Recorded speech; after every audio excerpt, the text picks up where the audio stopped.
Okay, good morning.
Thor Sri Krishna.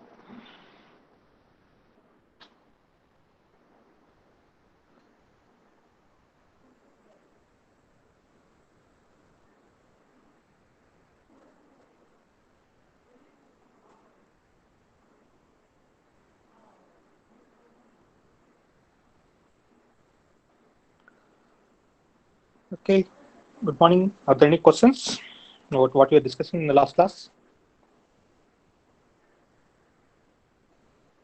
So basically, we are looking at the design of the circuits for multiplication of integers.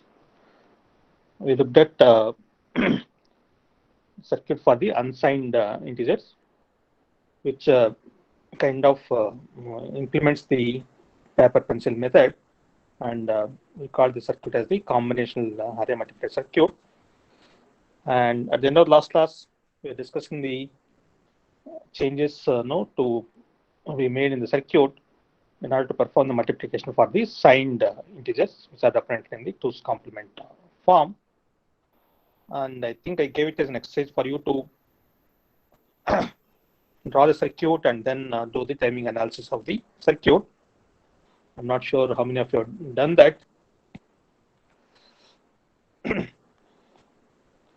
So basically, we need to make a note that the multiplication of signed integers involves using the expressions for the values of the two operands, which are represented in the 2's complement form. That's where the difference comes, right?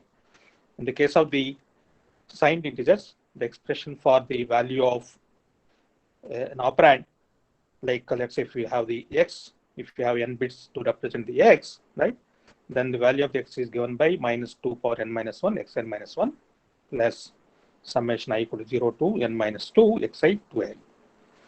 And similarly for the y, and when you want to compare the product of x and y, if you substitute the expression for y, it involves generating these terms, which are the partial product terms, and the PPIs from I equal to 0 to n minus 2 is similar to what we have in the unsigned multiplication, that is x, yi, 2 power I, but the final partial product is going to be different, right? It's going to be minus x, y, n minus 1, 2 power n minus 1.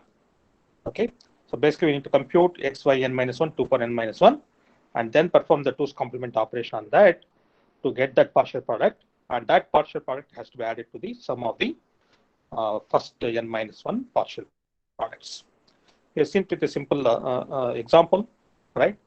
For n equal to 4 bits, and then x and y taking either minus 3 and 2 or plus 3 and 2, right? And according to the partial products that are generated will be different, right? And importantly, it's necessary to note that when you multiply the operand with the particular bit of the multiplier operand, right, we get only 4 bits. Then we need to do the sign extension and then shift the left operation. Shift left operation has to be done, right, in order to generate the term xyi to power I. So the sign extension is very important here. And whereas in the unsigned integers, there is no sign extension because all are positive numbers. Whereas here, the operands can be positive or negative numbers.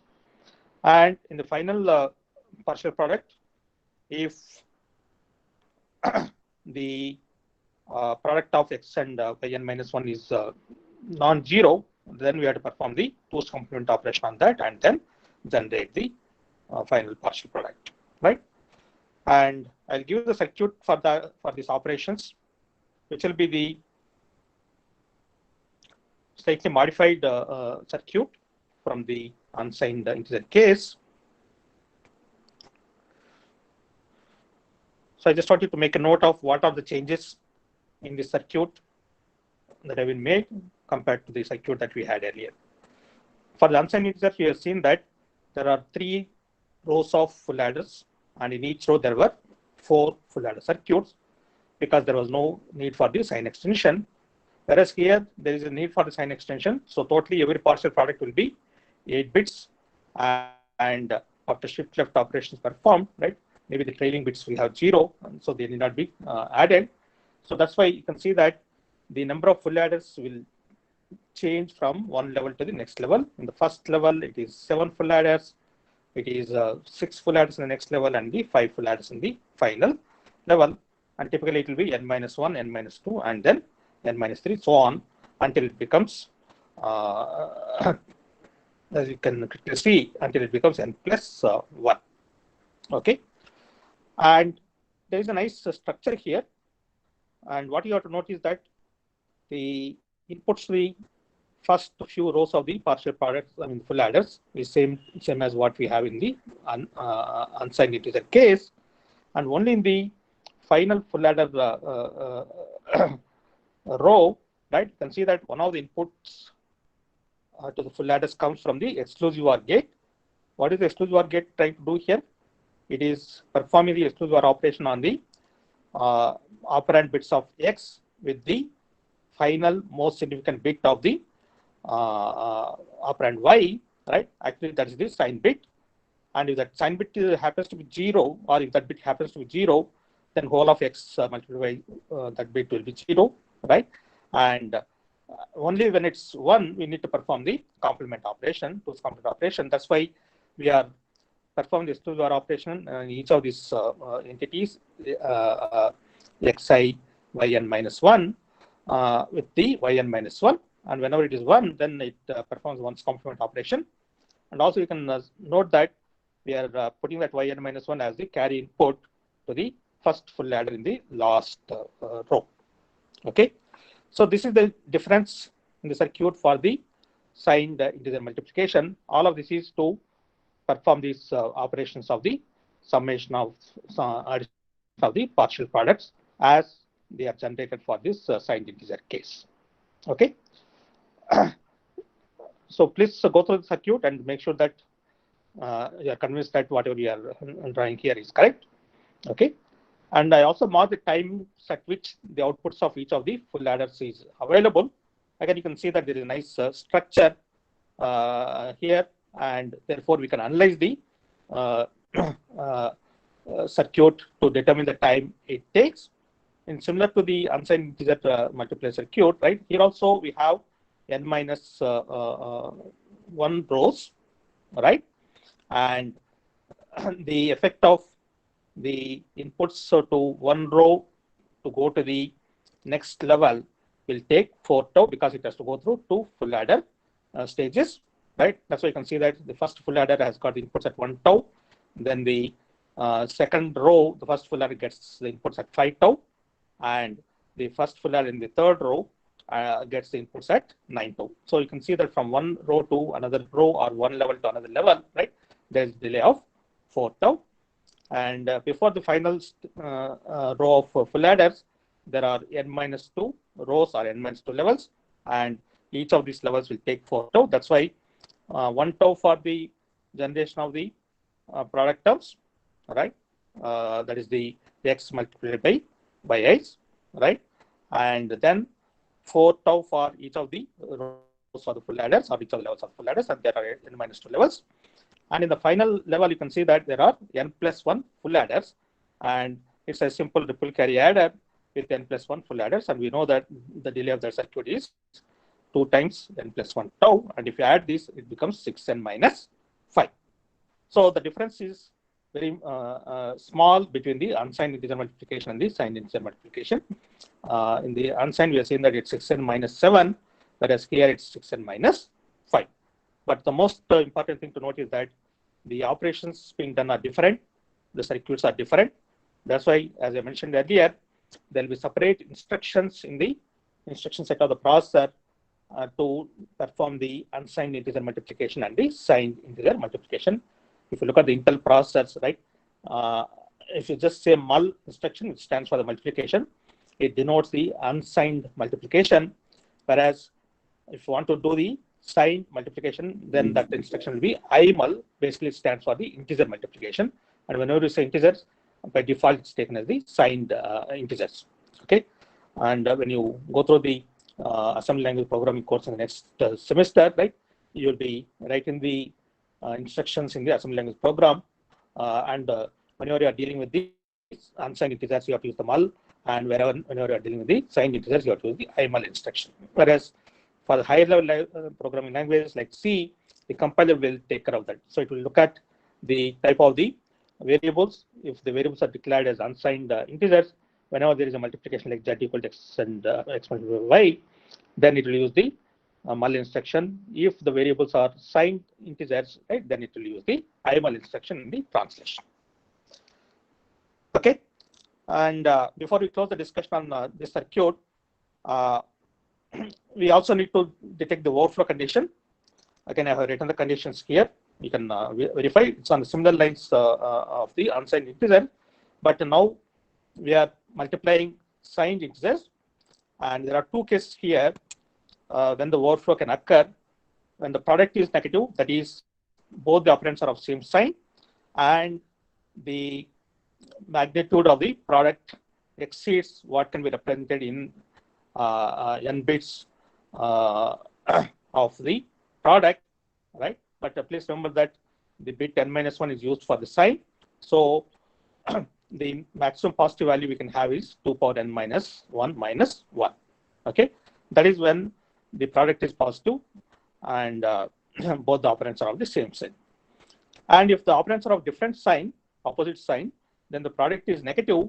And whenever this product is less than minus 2 power n minus 1, that is the maximum value magnitude on the negative side, right? So whenever that product is less than minus 2 power n minus 1, its value, right, then also it indicates the overflow condition. And these conditions are translated into the expressions. So the first condition is the product is positive or the operands are of both sign. So the sign bits are xn minus 1 and yn minus 1 when both of them are same, and that's indicated by the equivalence gate or the exclusion OR gate.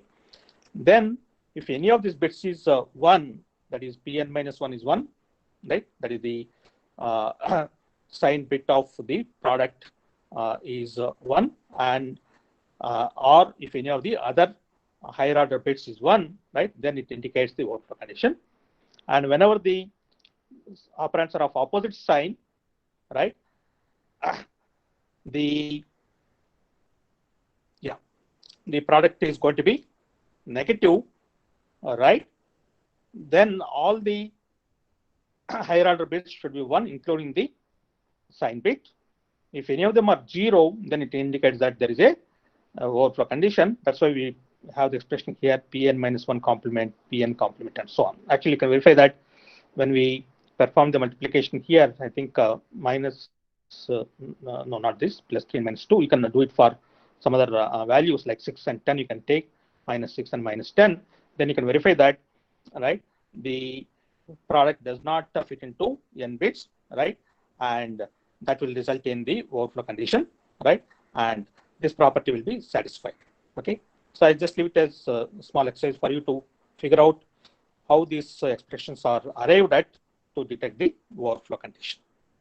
Okay, so I just want to pause here to see if there are any questions on this before we proceed further. Yeah.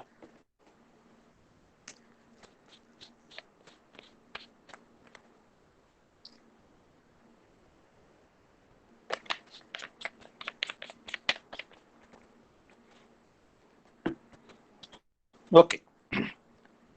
Yeah, please make a note that You need to understand this. And what you're going to see next is the circuits which are faster than this.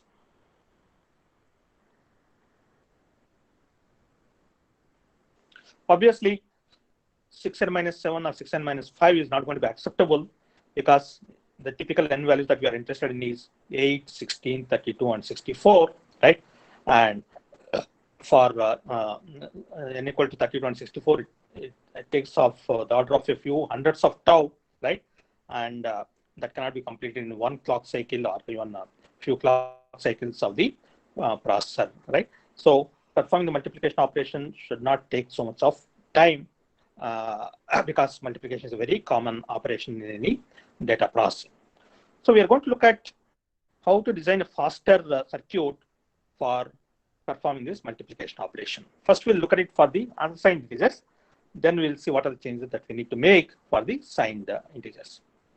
Again, what you have done in the addition circuit, we looked at what is the source of bottleneck, right?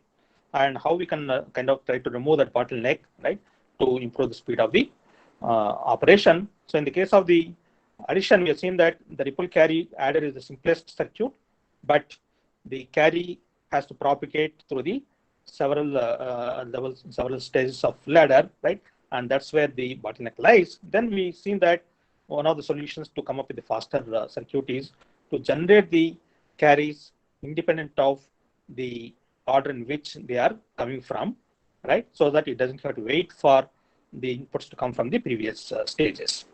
And we also have seen how to use the higher level propagate and generate terms to reduce the speed further, right? And if you remember, in order to add n-bit numbers, and if I use some L-bit CLAs, right, the delay of the circuit is 2 times n by L plus 2 for CLA-based circuit that uses the L-bit CLAs without any higher order terms, right? And we can generalize this for the higher order terms. If I'm using still L-bit CLAs, right, then it can be generalized as 2 times n by L square plus 2, if I'm correct, right? I think you can verify that. I think it's, just let me quickly check. Sorry, 2n by 16 plus 6, and for any L, right, it becomes 2 times n by L square plus 6. Okay, and but the higher order propagate terms will involve more gates, right? So it's a question of what you can afford, right? Now, when we perform the multiplication operation, how do we come up with a faster circuit? I mean, it's obvious to see that we are adding n partial products, each of possibly 2n bits length, ignoring the trailing bits, right? And in order to add these n partial products, what you are doing in the current circuit is doing in a kind of a serial manner. That is, we take the first 2 partial products, add them, to the result of that we add the next partial product, and then we continue these operations until we add all the partial products. So the obvious question that's going to come is it necessary to perform the addition of these partial products in this serial manner? If I can afford to have the necessary logic, can we perform this addition of the different partial products in a parallel manner simultaneously, right? So that I can improve the speed. Okay. So one obvious suggestion that you would make if I ask you to come up with a faster circuit is, let's say if I take the unsigned integer circuit, right? So just take these partial products, and then you will say that form the pairs of these partial products, right? And then have a separate adder circuit. Actually, an n-bit adder will be sufficient in this case, because if you look at, there are only n bits to be added in any of the pairs of submats, right? And the other bits are all possibly trailing bits 0, right? So what you need is actually only n-bit adders, and you can have several n-bit adders working in parallel, right? Let's say in this case I have 4 partial products, so I can add the partial product 0 and 1 using one n bit adder, and I can add the, another pair of operands, that is the PP2 and PP3, using another n bit adder parallelly. All right. And once I get the sums of these pairs of partial products, then I need to add them further in order to get the final result, right? So what you are saying is that we can parallelly do these operations on the pairs of partial products, right, until we get only two partial products or two summands. Now we introduce a term called the summand. What do you mean by summand?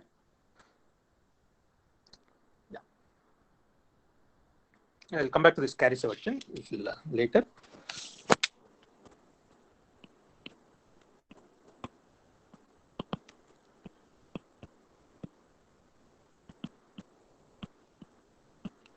Any entity to be added is what is called as the summand. Okay. Actually, one can form what is called the summand addition tree, construct a summand addition tree.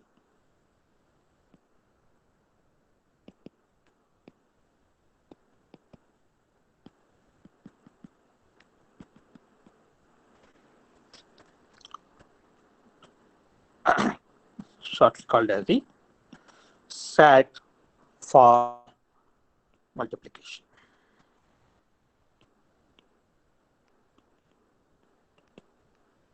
Right? Let's look at for the unsigned integers, then we'll modify it for signed integers.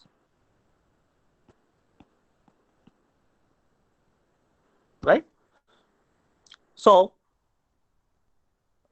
if I'm talking about n-bit multiplication circuit, how many partial products are there?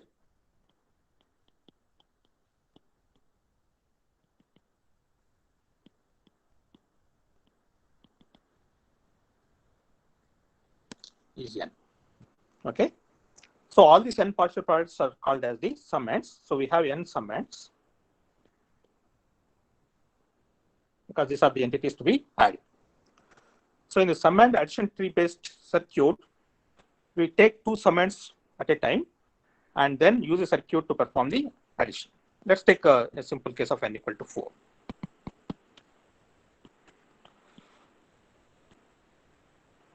Right? So we can take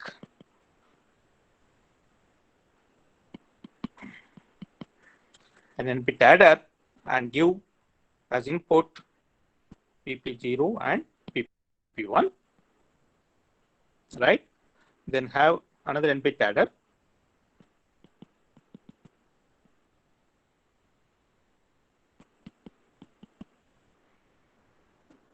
right? And then give PP2 and PP3 as input. And if you want to take care of the trailing bits after shifting and take care of the positioning of the summands, in principle, one can use the 2n-bit adder, right? So that will make all the partial products as 2n-bit entities, right? But we can optimize on that. Let's not worry about that. Okay. Just to simplify the discussion, right? We'll assume that each of these partial products is expressed as 2n bits. It may have trailing zeros and the leading zeros, right? And then we add pairs of these partial products, right? Simultaneously by using the required number of adders, right? So now this will generate some bits. This will also generate some bits. So just to indicate that we are dealing with the level 0, first some bits, first set of some bits, right? And level 0, the second set of some bits, right? So basically we are generating two new summands, right? From the first four summands that we had, right? And then we need to give them as input to the next adder,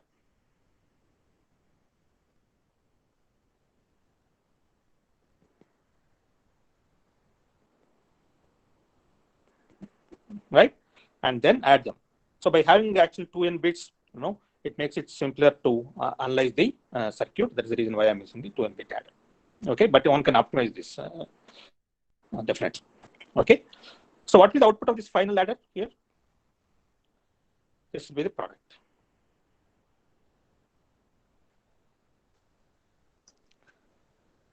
Okay, so now we can try to analyze the performance of this circuit or the timing of this circuit, right? So it's a question of what circuit is used to design this 2n-bit adder, right? In this case, n equal to 4, right? So what is the delay of this circuit? Yeah. So the partial products will be available at 1 tau, right? Yeah. If I'm using the CLA's 4-bit CLA-based circuit, right? So for n equal to 4, we'll be using the 4-bit CLA-based 8-bit adder, right? What is the delay of this circuit? As you know, right? It is 2 into 8 by 4 plus 2, right? So that will give you 6 tau, right? Please note that both these 2n-bit adders are acting in parallel, right? And the delay is going to be only 6 tau for that, right? And this also is going to be built as a 4-bit CLA-based 8-bit adder, right? So this will also have 6 tau, right? So what is the total delay of this circuit now? Yeah. So it's totally 13 tau, all right?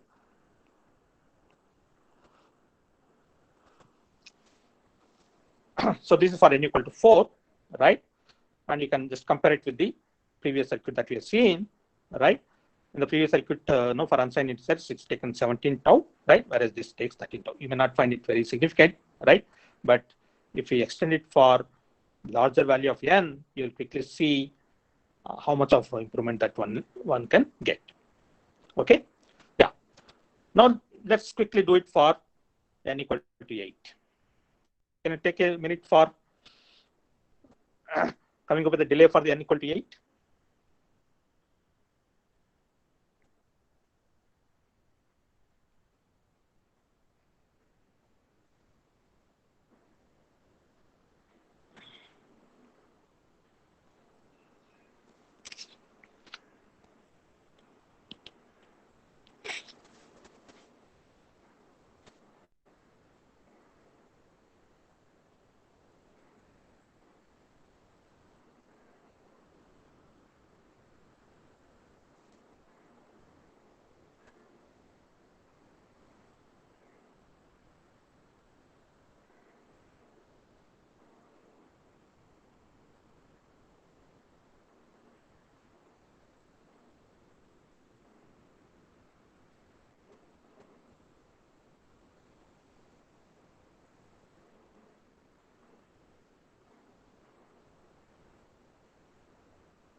Okay.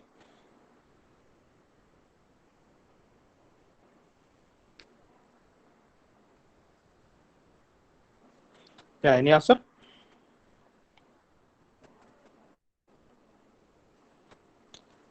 Class. Arjunta?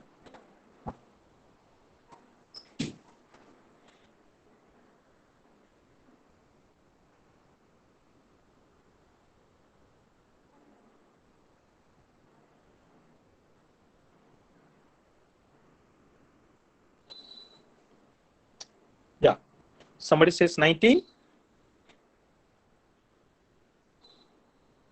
for n equal to 8.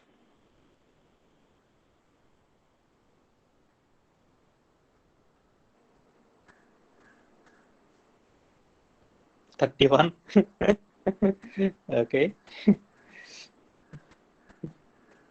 Yeah, both of you have to fight it out. Vikram and what is the other person name? shown Appa Sahib Kansambhal.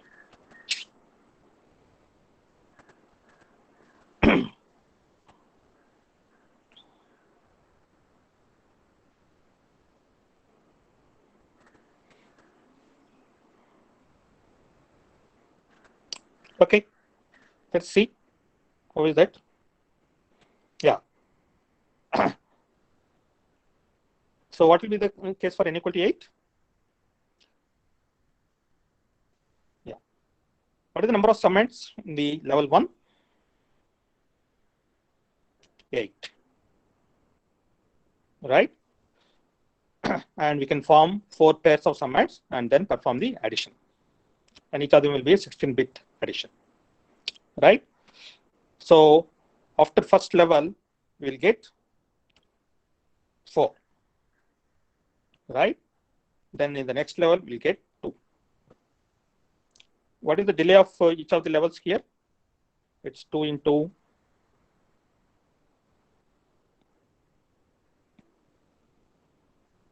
16/4 plus 2, right?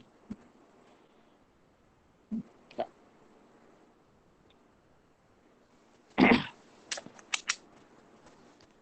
Is that fine?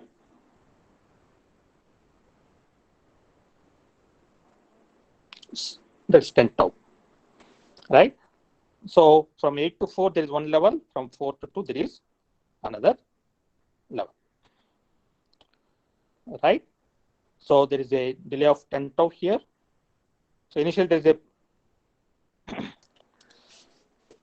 1 tau delay for generation of the partial product terms, right? Then 10 tau for the first level of sum and addition, right? Then another 10 tau for the second level of sum and addition, right? And then from 2, it has to go to 1, right? So there will be another 10 tau. So it will be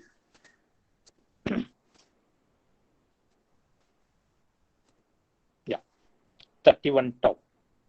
So that's what KV Vikram says, right? I'm not sure how the other person got it as 18 tau. I think you might have noted the delay as only 6 tau for each level, but please note that as n changes, the size of the submits changes, right? So we are assuming that each of these submits has the size of 2n bits, so that is 16 bits. Of course, one can do the optimization there. If you can manage with the only n bit operands, right? Then that will be 6 tau. Then the total delay will be only 18 tau actually plus 1, 19 tau. Okay, yeah. And can you generalize this now? So if I give you some value of n, all right, how many levels of sum and addition will be there? So now you can see that this is why it's called as the sum and addition tree, because we are doing addition of summands, certain number of summands in each of the levels, and it follows a kind of a tree structure, all right? And if there are n bits to be multiplied, and assuming that n is a power of 2, right? What is the number of levels of sum and addition that we'll have? That's I call it as k, right? It's easy to verify that it will be log n to the base 2.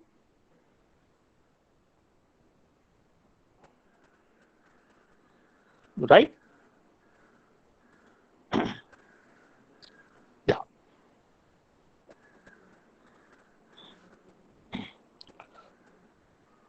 Okay. Yeah. So if it is k equal to log n to the base 2, what is the delay of the circuit? 1 tau for the partial product generation. Then there are k levels. What is the delay of each of the k levels? It's 2 into 2n by L plus 2, right? And if L happens to be 4, right, this will turn out to be 1 tau plus k into n plus 2.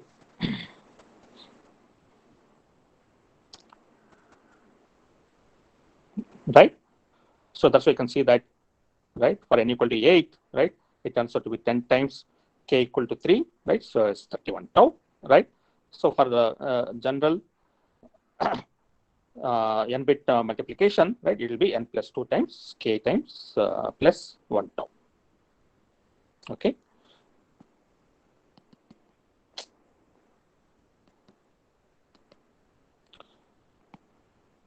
So this is the delay of this what is called the sum and addition tree based circuit, right, for multiplication of the unsigned integers using 2n bit adders and using L bit CLAs, or if L equal to 4, right, it turns out to be n plus 2 times k plus 1. Okay. And how does it compare to the other circuit? We had 6n minus 7.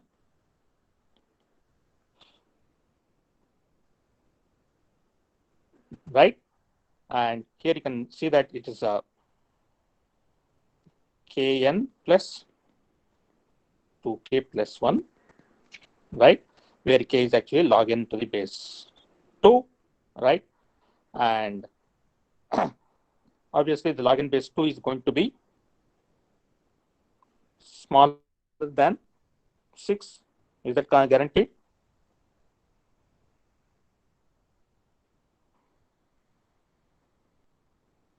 Yeah.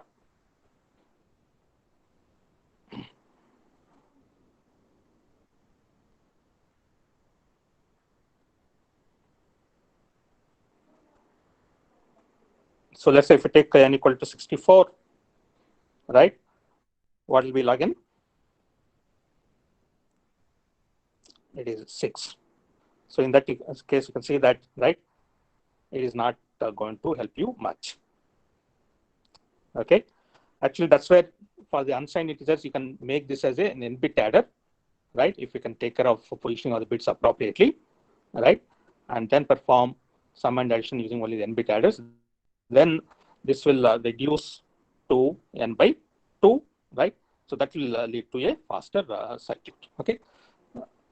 So in principle, that can be done, right? But what I just want to point out is that just by performing the parallel addition of the summands is not going to be adequate, right? And also, if you use only this L-bit CLAs without using the higher order terms, right, then the improvement in the speed is not much. Okay. Actually, there's scope for performing this additional summands using the higher order propagate terms, right? As you have seen, right, it will be having a delay of 2 times 2n by L square, right? And that will reduce the delay significantly. Okay. So in principle, one can have this addition circuits, right, being performed by using the CLA with the higher order terms. That is, if you remember, no, we talked about PK1, GK1 terms, right? And that will reduce the delay of this circuit. Okay. So I'll just leave it to the next slide for you to figure out what will be the delays for the circuits using that higher order terms. Okay. Any questions before we close this discussion on this? We'll see a circuit which will be faster than this quickly. Yeah. So are there any questions about that?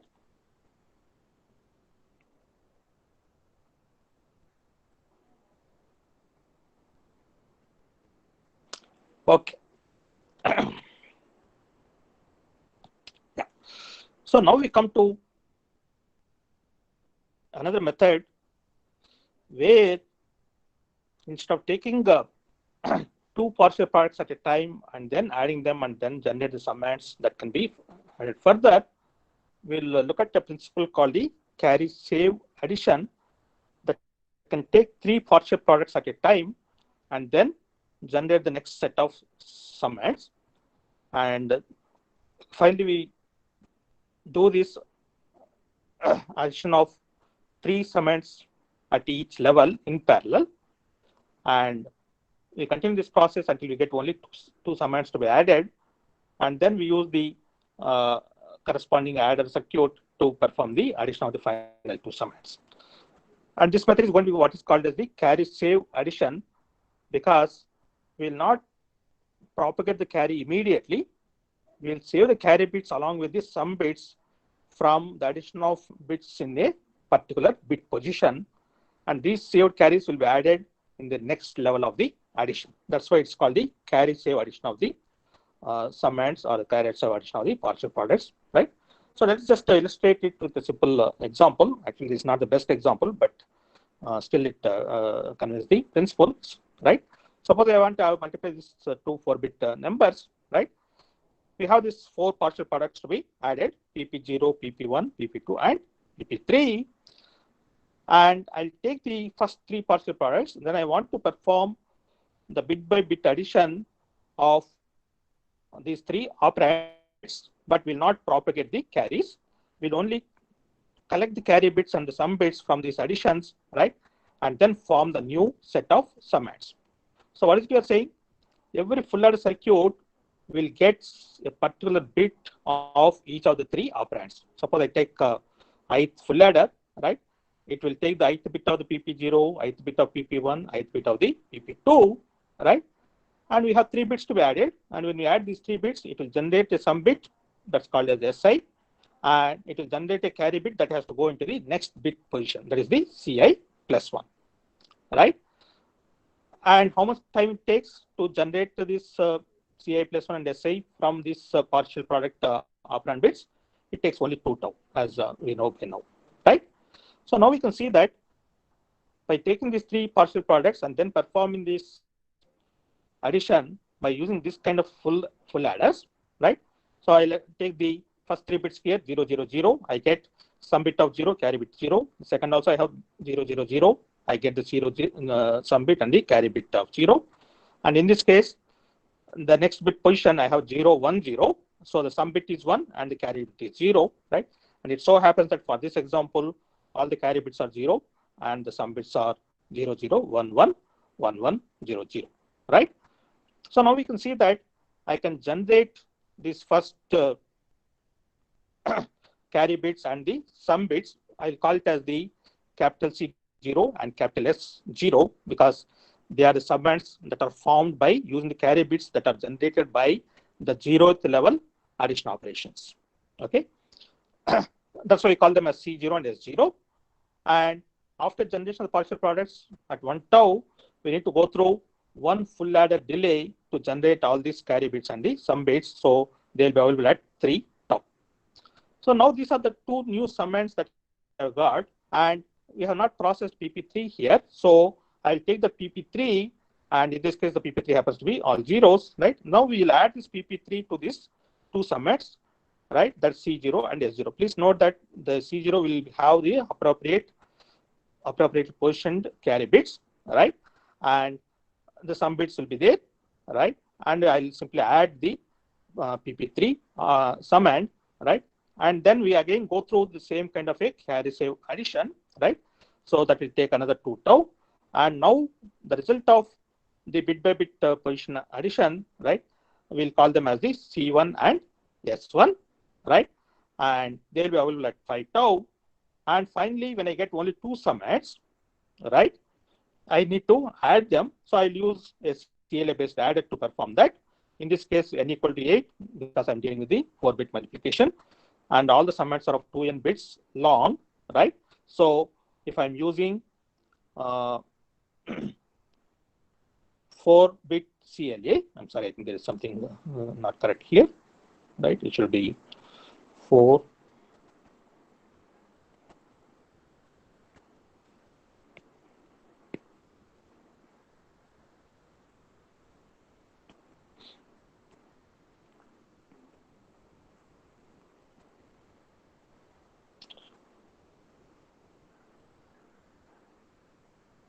Okay, yeah.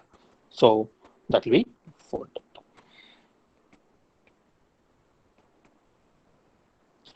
Okay, sorry about this. Right. So now you can see that a 4-bit multiplication is performed with a time of 9 tau when I perform this carry save addition, right? So what is the delay that's involved here? 1 tau for the generation of the partial products.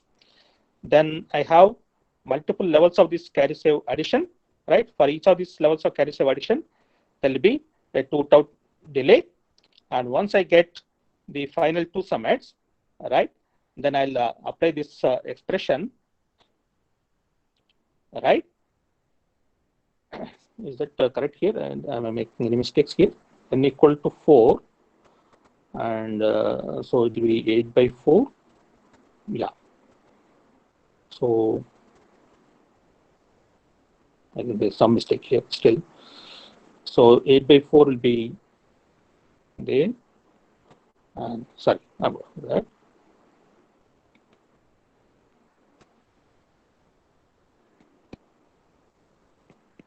Yeah. Okay. So we see that we get 11 tau. I mean, of course, compared with the carry, I mean, the combination array multiplier, right, which takes 17 tau, this 11 tau is less. Again, the difference may not be significant for n equal to 4, right? Now I want you to look at how will it be for a larger value of n. So I just want to check whether the method is clear. Okay. What is it you are doing here? We are taking the 3 partial products, adding them, we get these carry bits and sum bits by performing the bit by bit addition in parallel without propagating the carries, right? So all the carry bits and sum bits will be generated after another 2 tau. And to these bits that we are forming, which are called as the new summand bits, we add PP3, and then we'll again get 2 summand entities, right? And once we get only 2 summand entities, we perform the conventional addition, right, by using the CLAs, right? And then we generate the product. Before we close the discussion today, I just want you to take it for n equal to 8. And then let's see what is the operation here. What are the 3 partial products that I need to add? PP0, PP1, PP2, right? PP3, PP4, PP5, PP6, and PP7, right? So we take groups of 3 and then perform the CSA, that is the carry save addition on this, right? So when I add these 3 partial products, I'll get, let's say, the carry bits and the corresponding sum bits. So I'll call them as C00 and the S00, right? So when I add the next 3 partial products, that will be done again using the carry save addition. So let me call them as C01, S01. And what are the partial products that I could not add because I have only 2 here? I don't want to waste another carry save addition circuit here. So we'll simply pause them on here, right? As something that can be added in the next stage.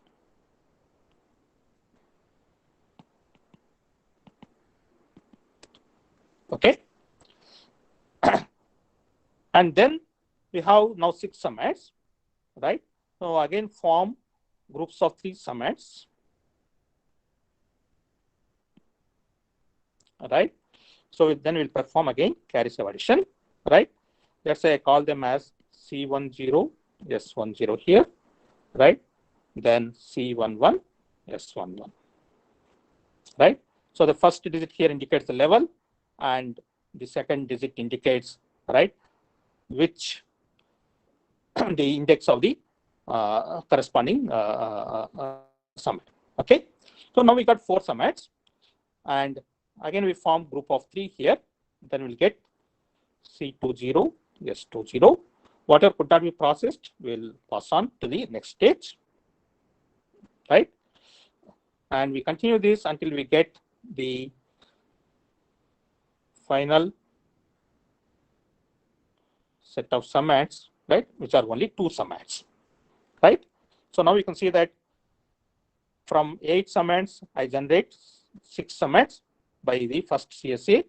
Then from the 6 summits, I generate 4 summits, right, in the second CSA. Then from these 4 summits, I generate 3 summits in the next level of CSA, right? And finally, by taking these 3 summits, right, in the next level of CSA, I generate only 2 summits, right? So now I pass this to the adder 2n bit adder using the CLAs, and that will give me the final product. And I'll just quickly close with the timing analysis for this. So this will be available at 1 tau, right? Each of the levels of CSCA involves 3 tau. Sorry.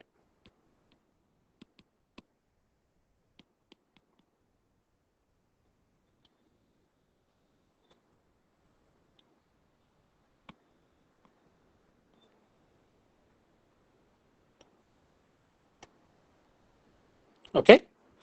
And what is the delay of this circuit? It's 2 into 2n by 4 plus 2, right? In this case, n equal to 8. So it will be 2 into 16 by 4 plus 2, right? So it will be 10 tau, right? So this will be available at 19 tau. Okay. So again, you can just compare it with the standard combinationary multiplier, right? For n equal to 8, right? This will take 41 tau. Whereas if you look at the circuit that you just now designed, right, it takes only 19 tau, right? So you can say that there is a significant reduction in the delay of the circuit when we use this carry save addition, followed by the final addition being performed using a 4-bit CLAs. Okay, so I just want you to go through this, right? We'll quickly try to generalize this for any n bits in the next class. Again, please remember that this is only for the unsigned integers. There will be a slight modification of this for the signed integers. Okay, yeah. So maybe I'll stop at this point. Are there any questions?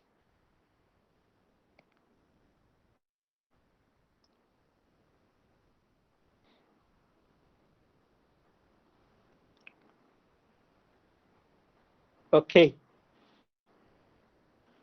If there are no questions, we'll meet in the afternoon at 3:30 for the lab class.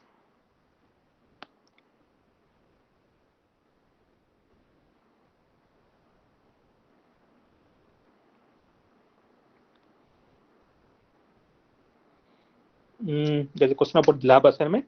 For question 5 in the assignment, should we take PC as input along with the exit? No. Take only the received bits and then generate the PG, right? And then compare it with the parity bit that was received. Okay. So when you generate the parity bit from the received bits of the data, that's called as the PC, right? And that has to be compared with the PG bit that would have been received. Sometimes there can be error in the PG bit as well. Sir, how do we receive the PG bit? PG bit also will be sent along with the data bits. Okay, so I just interchange PC and PG in my question, right? Then I guess so. okay. Yeah, correct. Yeah, you have to compare it with the received PG bit because that may be different if there is an error in that. Okay. Sure. Thank you, sir. Yeah. Any other questions? Okay. If there are no other questions, we'll stop here. Then we'll meet in the afternoon.